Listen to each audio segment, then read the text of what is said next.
10 fluturime të reja pritet të lidhin udhëtarët e Maqedonisë me Evropën dhe Azinë, njofton TAV Maqedoni.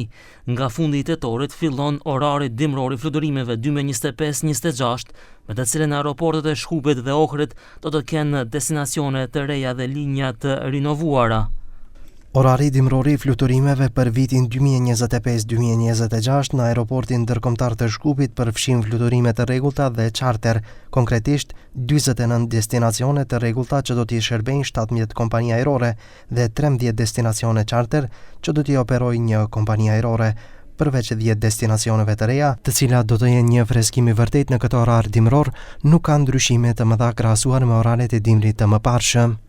Mes fluturimeve më të pritura janë linjat e reja për Bari, Stockholm dhe Basel, të cilat fillojnë më 27 tetor. Më 28 tetor, Shkupi për herë të parë do të lidhet me Madridin dhe përsëri do të rivendoset fluturimi drejt Larnakës, siç është njoftuar. Më 15 dhjetor duhet të fillojnë fluturimet për Prag dhe Köln.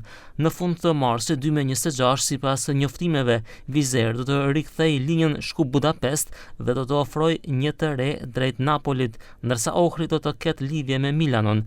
Destinacioni i 10 i ri është Gjeneva, të cilën EasyJet do ta rinovojë më 3 nëntor. Drejtori i përgjithshëm i TAV-it thotë se ekipi tashmë po negocion me kompanitë ajrore për linjë direkte me Danimarkën, Finlandën dhe lindjen e afërt. Paralelisht, po përgatitet edhe një lidhje e zgjeruar me Spanjën dhe Mbretërinë e Bashkuar.